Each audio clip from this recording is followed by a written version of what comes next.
Assalamualaikum warahmatullahi wabarakatuh. Halo, kanti-kanti Jambi.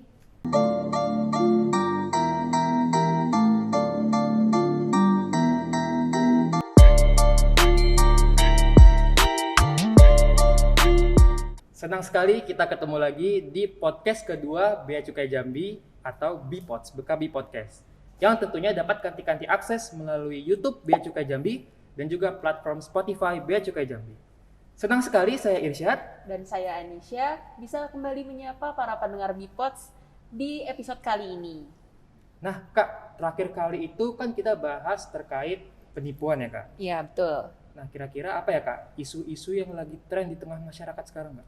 Nah, kali ini ada bahasan yang lebih menarik nih. Kayaknya sih lagi tren di masyarakat khususnya di Jambi, yaitu tentang registrasi pendaftaran IMEI. Nah, kanti-kanti Jambi tentunya ada yang pernah beli handphone atau perangkat seluler dari luar negeri kan? Misalkan ketika liburan ke luar negeri, lihat handphone yang diidamkan nih, terus cocok sama harga dan uang yang ada di dompet kalian. Tapi ketika sampai di Indonesia, kok sinyalnya nggak ada ya? Harus gimana nih? Bayar pajaknya mahal nggak ya? Oke, jangan panik, karena sekarang kita bakal ajak kanti-kanti Jambi untuk bahas lebih lanjut mengenai registrasi pendaftaran IMEI. Dan kita sudah berada di sini bersama narasumbernya nih, bersama ahli IMEI-nya dari kantor Bea Cukai Jambi. Ya halo, selamat datang di Bea Cukai Jambi Podcast Pak. Ya, terima kasih Mbak Nisa, Mas Irsyad telah Ya, Pak. diundang ke sini. Siap, izin Pak, sebelum kita memulai nih pembahasan terkait IMEI, boleh Bapak memperkenalkan diri terlebih dahulu Pak ke kanti-kanti Jambi sekalian. Oh, baik. Baik, kanti-kanti Jambi, perkenalkan nama saya Suhendi Taufik. Saya di sini sebagai pemeriksa Bea Cukai pertama pada kantor pengawasan dan pelayanan Bea Cukai tipe Madya Pabean B Jambi, dan untuk sekarang posisi sedang bertugas di kantor bantu Bea dan Cukai Kuala Tungkal. Di Kuala Tungkal ya Pak? Berarti Iya. Bapak sekarang di seksi pelayanan kepabeanan dan cukai ya Pak? Untuk seksinya yang mewadahi ya, seksi pelayanan kepabeanan dan cukai. Baik, berarti Bapak selain menjadi pemeriksa juga sebagai PIC dari registrasi IMEI ini ya Pak ya? Iya, betul. Kalau boleh tahu Bapak asli mana ya Pak? Aslinya Jawa Barat. Dari Jawa Barat. Iya. Kalau untuk tugas di Jambi sudah berapa lama ya Pak? Tugas di Jambi dari tahun kemarin. Jadi pas saat ada pandemi, saya dihijrahkan ke kantor Jambi sini. Berkah Baik. berarti. Mungkin bisa lanjut sesi tanya jawabnya aja ini kali ya Syed ya, biar bisa langsung diulik gitu ya. Oke. Seperti yang kita ketahui bersama Pak, aturan mengenai IMEI di Indonesia telah diterapkan oleh pemerintah per tanggal 18 April 2020 sebenarnya Pak ya, udah cukup lama. Mungkin bisa Bapak jelaskan sedikit terkait IMEI ini digunakan untuk apa dan kenapa harus diberlakukan IMEI ini Pak? Baik. IMEI atau International Mobile Equipment Identity adalah identitas internasional yang terdiri dari 15 digit nomor desimal unik untuk mengidentifikasi sebuah perangkat telekomunikasi yang terhubung ke dalam jaringan seluler. Singkatnya, IMEI ini adalah identitas khusus sebuah perangkat seluler. Nah, kenapa sebuah perangkat seluler ini harus diregistrasikan IMEI-nya? Pertama, dalam rangka meningkatkan perlindungan kepada masyarakat dalam penggunaan perangkat telekomunikasi yang tidak memenuhi syarat-syarat teknis. Kemudian, dalam rangka mengamankan penerimaan negara dari sektor perpajakan dan untuk melindungi industri dalam negeri, serta untuk lebih menekan peredaran perangkat telekomunikasi yang ilegal, pemerintah telah menetapkan sebuah program pengendalian perangkat telekomunikasi yang terhubung ke dalam jaringan melalui IMEI. Aturan ini berlaku dari tanggal 18 April tahun 2020. Sebagai bentuk dukungan terhadap program tersebut, Bea Cukai sebagai pengawas lalu lintas barang yang masuk dan keluar Indonesia telah menetapkan Peraturan Direktur Jenderal Bea dan Cukai Per 05-BC tahun 2020 tentang tata cara pemberitahuan dan pendaftaran IMEI perangkat telekomunikasi dalam pemberitahuan pabean. Baik, ternyata seperti itu ya makna dibalik diterapkannya IMEI di Indonesia gitu ya. Berarti IMEI ini sudah berlaku mulai dari 18 April tahun 2020. Nah, perangkat apa saja nih Pak yang diwajibkan untuk didaftarkan IMEI-nya? Apakah hanya berlaku untuk handphone saja atau ada perangkat lainnya Pak? Baik, perangkat telekomunikasi yang harus didaftarkan IMEI-nya tidak hanya terbatas pada handphone, tapi juga ada komputer genggam dan tablet, atau biasanya kita kenal dengan istilah HKT, handphone, komputer genggam, dan tablet. Dan ada pembatasan maksimal untuk HKT yang bisa didaftarkan, yaitu sebanyak dua buah per orang.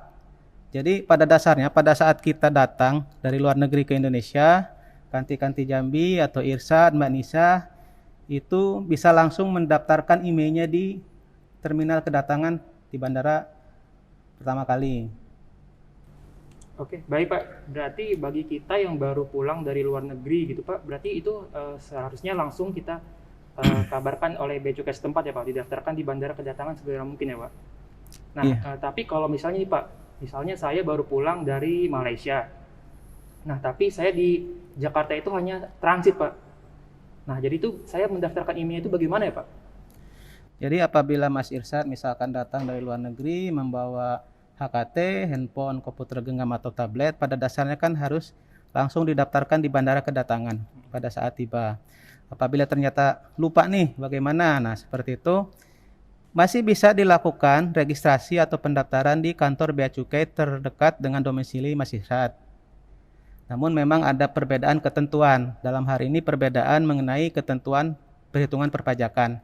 Apabila Mas Irsad datang pertama kali di bandara kemudian meregistrasikan HP-nya, itu dianggap sebagai barang bawaan penumpang. Terdapat fasilitas pembebasan sampai dengan nilai 500 US dollar. Kalau Mas Irsad mendaftarkannya setelah keluar dari bandara, nah, maka nilai pembebasan itu tidak bisa didapatkan. Sebagai contoh seperti ini, Mas Irsad datang dari luar negeri membawa handphone misalkan nilainya 800 US dollar. Ketika Mas Irsad daftarkan di bandara, itu dapat pembebasan sampai dengan 500 US dollar. Jadi perhitungan pajak terhadap handphone tersebut adalah terhadap kelebihannya, yaitu terhadap 300 dolar. Apabila didaftarkan di luar bandara, maka dihitung terhadap nilai keseluruhan barang 800 dolar. Oh, berarti memang lebih menguntungkan kalau kita mendaftarkan IMEI-nya itu di kesempatan pertama ya Pak. Nah, kurang lebih seperti itu mekanisme pendaftaran IMEI yang harus Kanti Jambi penuhi. Harap diingat bahwa maksimal pendaftaran IMEI adalah 60 hari sejak kedatangan ke Indonesia. Nah Pak, kalau perkiraan bea masuk yang harus dibayarkan itu kira-kira besarannya berapa ya Pak nominalnya Pak? Untuk pendaftaran IMEI itu sendiri sebenarnya tidak dipungut biaya apapun. Biaya hanya akan ada terkait dengan pengenaan bea masuk dan pajak dalam rangka impor. Untuk besarannya bea masuk itu sekitar 10%, kemudian PPN 10%, dan juga PPh 10% apabila Bapak atau Ibu teman-teman mempunyai NPWP. Namun apabila tidak mempunyai NPWP, maka PPh-nya sebesar 20%.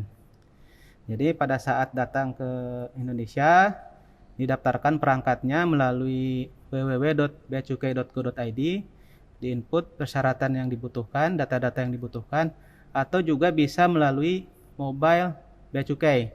Jadi bisa di-download di Play Store, mobile Bea Cukai, diisikan data-datanya, sampai dengan selesai, nanti akan terbit atau muncul QR Code sebagai bukti pendaftaran. Nah, bukti pendaftaran ini nanti disampaikan ke Bea Cukai di bandara kedatangan. Namun apabila pendaftarannya setelah keluar dari bandara, bukti QR Code ini disampaikan ke Bea Cukai di kantor tempat pendaftaran registrasi IMEI.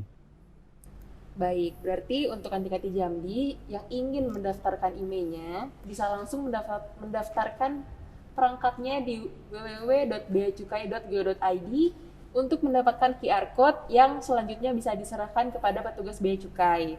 Nah, kurang lebih nantinya Kanti Jambi bisa membawa dokumen pelengkap seperti paspor asli, boarding pass atau tiketnya, dan juga perangkat yang akan didaftarkan IMEI-nya.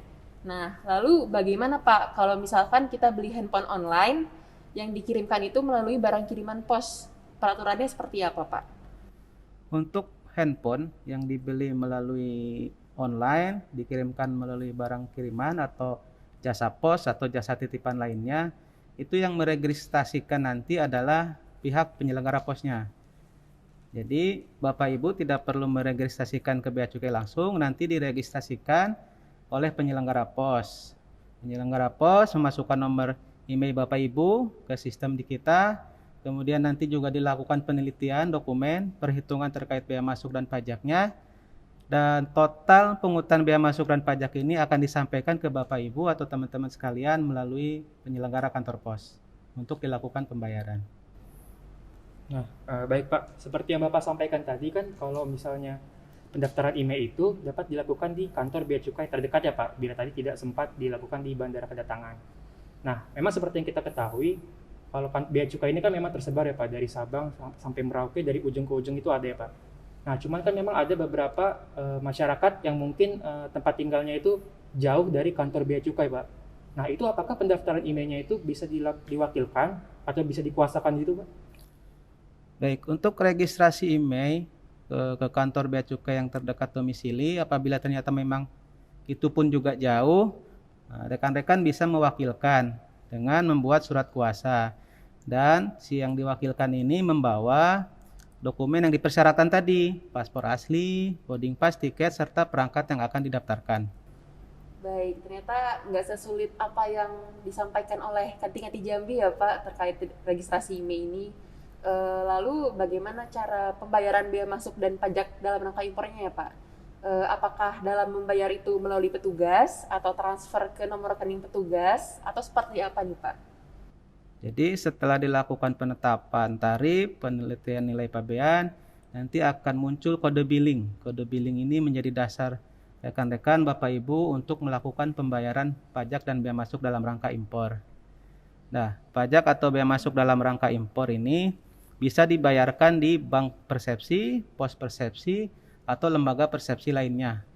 Bank persepsi ini adalah bank yang ditunjuk oleh negara untuk menerima penerimaan negara. Bisa juga untuk bank-bank tertentu itu bisa dibayar di ATM, kemudian bisa juga di mobile banking, internet banking. Jadi nggak ada pembayaran yang sifatnya ke petugas, langsung ke pihak bank ataupun lembaga persepsi lainnya. Nah, Kanti Jambi, seperti yang telah disampaikan Pak Suendi tadi, bahwa Bea Cukai memang tidak pernah menyuruh untuk transfer ke rekening pribadi petugas. Jika ada indikasi-indikasi seperti itu, maka dapat dipastikan bahwa itu adalah penipuan. Nah, Pak, kalau misalnya saya sudah daftar IMEI nih, dan juga sudah bayar ke bank persepsi, tapi nih HP saya juga belum dapat sinyal, Pak. Itu gimana ya, Pak? Baik. Jadi ada janji layanan dari Kementerian Komunikasi dan Informatika terhadap pendaftaran IMEI ini, yaitu 2 kali 24 jam sejak pendaftaran IMEI. Namun perlu dicatat bahwa pendaftaran IMEI ini dihitung sejak Bapak Ibu atau rekan-rekan melakukan pembayaran tagihan negara tadi. Jadi apabila udah datang ke kantor Bea Cukai sekarang, namun tagihannya dibayar 2 hari kemudian, maka perhitungan pendaftaran ini dimulai dari sejak dilakukan pembayaran tagihan negara tadi. Baik. Kebetulan saya ada di bagian humas nih Pak, layanan informasi gitu kan di Bea Cukai Jambi.